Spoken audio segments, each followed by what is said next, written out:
Olá, estamos no módulo 4, capítulo 1, e vamos falar de gerenciador de usuários. Nesse capítulo, iremos tratar de cadastro de grupos de usuários, conceder e restringir acesso, estabelecer horário de acesso e número de sessões e exportar os dados para eventuais auditorias. Vamos iniciar a execução da operação.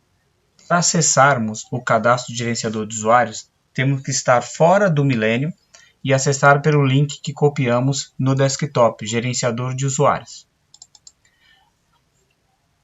Vamos utilizar a nossa senha padrão 1234 para ter acesso ao gerenciador de usuários.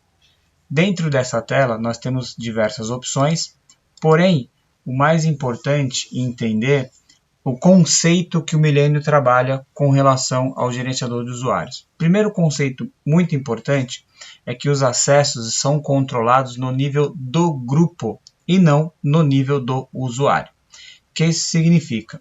Todos os usuários que fazem parte do mesmo grupo têm exatamente o mesmo nível de acesso. Por exemplo, aqui do lado esquerdo nós temos os grupos. Aqui do lado direito, nós temos os usuários. Então, nós temos um grupo chamado padrão e um usuário chamado padrão. Dentro desse grupo padrão, você pode criar novos usuários.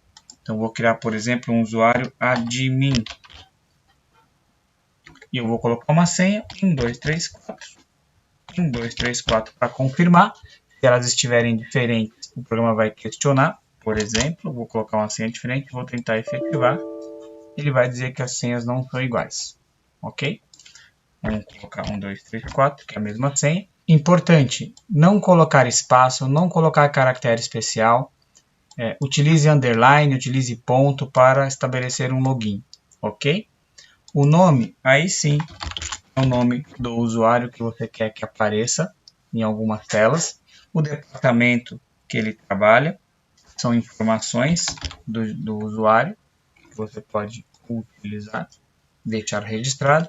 E-mail é muito importante informar, principalmente para relatórios e agendamento de relatórios. O sistema utiliza este e-mail para enviar relatórios agendados. Telefone, se você desejar, ramal, se você desejar, e você pode fazer um link com um cadastro do Millennium de funcionário, muito utilizado em lojas físicas, onde você cria um usuário para o vendedor, por exemplo, e você vincula o usuário vendedor com o cadastro de funcionário do vendedor. E também para operadores de caixa, que terão uma conta caixa vinculada com a conta caixa dele. Em alguns casos de planejamento de custo, você tem o centro de custo padrão. No nosso treinamento, que estamos falando especificamente de back-office de e-commerce integrado com Lynx ERP, muitos desses controles ficam sob a responsabilidade do Lynx ERP, que é o sistema principal da empresa. Então, não há necessidade de preencher todas as informações.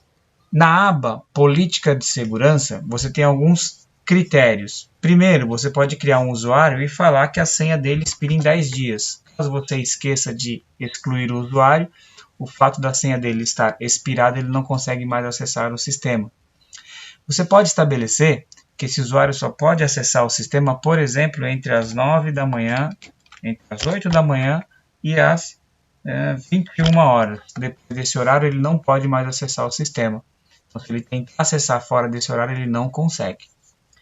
Você pode marcar e definir se este usuário pode gerenciar usuários, que é o que a gente está fazendo aqui. Neste momento, se eu não marcar essa opção permite gerenciar usuários, significa que o usuário que estamos cadastrando, que no caso é o admin, ele não consegue acessar essa tela para cadastrar outros usuários. Então, eu vou marcar que sim, um usuário administrador.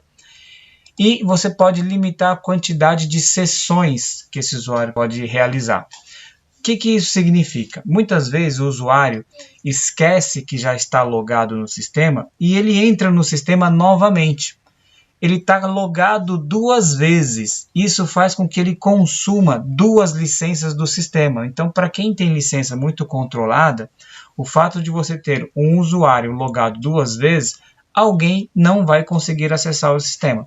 Então você precisa ter o controle do número de sessões e você pode limitar que esse usuário só pode acessar o sistema, só pode fazer login uma vez. Se ele tentar fazer o login por uma segunda vez, ele vai receber a mensagem que não pode e ele vai ter que acessar o sistema pelo login que já está aberto, ele só não está visualizando, às vezes está, provavelmente deve estar minimizado e ele não sabe que está aberto. Mas é assim que você cadastra os usuários com as restrições e acessos que você deseja dentro de um determinado grupo. Perceba que não falamos qual é o nível de acesso que esse usuário tem, porque ele vai herdar todos os acessos referente ao grupo padrão. Legal? Vamos só confirmar aqui que ele está marcado como um gerenciador de usuários, está tudo certinho. E aí, quando um usuário pode acessar o gerenciador de usuários, aparece esse íconezinho aqui. Se ele não tivesse esse ícone, significa que ele não pode acessar a tela do gerenciador de usuários. Agora, falando um pouco de grupo, esse grupo padrão, nesse contexto, nessa base de dados, é o grupo mais alto que você tem acesso. Então, você consegue criar outros grupos, porém, os outros grupos, obrigatoriamente, estarão abaixo do grupo padrão. Por exemplo, vou criar um grupo chamado treinamento.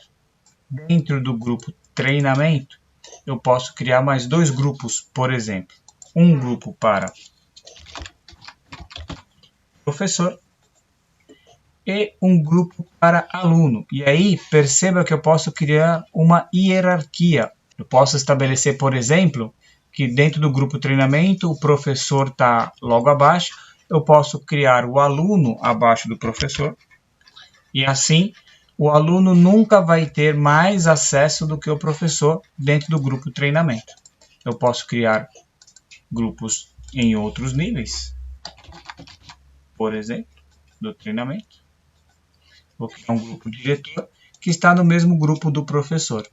E aí, você vai começar a estabelecer quais são os acessos de cada grupo. Você clica no grupo e clica em direitos do grupo. Perceba que em direitos do grupo aparecem todas as opções do sistema. E você vai controlar quais são as opções que cada grupo vai ter. Dentro desse cenário, por exemplo, se eu estabeleço que o grupo treinamento não tem acesso ao módulo de compras, automaticamente o grupo professor e o grupo aluno não têm acesso ao módulo de compra. Se eu acessar o grupo professor e falar que o professor não tem acesso ao grupo controladoria, isso não teve interferência no grupo diretor e não teve interferência no grupo treinamento. Mas qualquer ação de bloqueio e de restrição no grupo treinamento vai refletir automaticamente em todos os grupos abaixo do treinamento, por uma questão de hierarquia. Vamos falar um pouco sobre propagar permissões. O propagar permissões permite que você faça a liberação de um determinado recurso no nível mais alto e você propague essa permissão para os níveis mais baixos. Por exemplo, ao analisar o grupo treinamento, percebemos que ele não tem acesso a histórico de produtos. Eu vou liberar esse acesso a histórico de produtos. Ele me questiona porque o grupo padrão também não tem acesso. Então o programa emite a mensagem informando que o grupo padrão também não tem acesso. Se é para liberar, você já libera automaticamente. Mas para propagar para baixo, perceba que o professor não tem acesso ao histórico e o aluno também não tem acesso ao histórico. O que eu vou fazer? Vou clicar no grupo treinamento e vou selecionar a opção propagar. Você vai selecionar o grupo treinamento, marcar para quem você quer propagar os acessos e vai selecionar quais opções você quer propagar. Então, eu vou, por exemplo, propagar a permissão de histórico de produto. Quando analisamos agora os grupos abaixo, todos eles têm acesso a histórico de produto. Vamos analisar novamente e vamos verificar, por exemplo, histórico de fornecedor. O histórico de fornecedor é um recurso que não está liberado nem no grupo padrão. Vamos liberar primeiro no grupo padrão e vamos solicitar que o sistema propague essa permissão para todos os grupos abaixo. Basta selecionar, informar quais os grupos que você quer que receba essa informação e eu vou selecionar a opção histórico de fornecedor. Pois bem, perceba que agora todos os grupos abaixo têm acesso à opção histórico de fornecedor. Então nós já vimos como criar um usuário, como criar um grupo de usuário, como dar direito ao grupo com as permissões, e você tem níveis de permissão, você consegue descer, por exemplo, vamos falar de cadastro de produto. Produto, cadastro, você tem as opções de cadastro, por exemplo, cores, e você consegue dar acesso à pessoa a incluir, mas ela não tem acesso a excluir. Então você tem esse nível de permissão para todas as opções do sistema. E por último, vamos falar sobre o acesso a dados. O acesso a dados, temos que ter muito cuidado na utilização do mesmo. Você, quando marca que um determinado grupo não tem acesso a uma filial, por exemplo, na verdade você marca a qual filial ele tem acesso. Vamos imaginar o seguinte cenário, você tem uma rede de lojas e você vai ter uma lista de filiais aqui. Você cria um grupo para aquela loja e quer que os usuários daquela loja só enxerguem os dados da loja no qual ela pertence. Ela não pode tirar um relatório de vendas da outra loja. Então você cria o grupo com o nome da loja e você fala que esse grupo tem acesso somente àquela filial. E assim, automaticamente o programa filtra todas as tabelas do banco de dados que tenha o campo filial e filtra todos os recursos.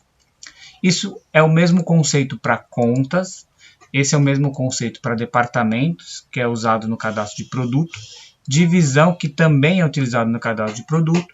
O conceito de representante é muito utilizado no venda atacado, então um determinado representante para registrar pedidos de venda no Milênio só pode ter acesso aos clientes que estão vinculados a ele. Então você cria um grupo para cada representante e fala que esse grupo só tem acesso ao representante determinado e ele não vai ter acesso a outras informações. Isso vale para eventos, para tipo de pagamento, para status de tarefa, fornecedores, você pode só acessar cliente pessoa física ou jurídica, determinados planos de conta, algumas regras de WMS. O conceito de acesso a dados ele é utilizado de uma forma geral, então muito cuidado ao utilizar esse recurso. Tenha bastante consciência de qual é o reflexo, que a pessoa simplesmente pode não visualizar algum tipo de informação. O programa, por padrão, filtra todas as informações automaticamente, sempre que ele encontrar algum tipo de filtro.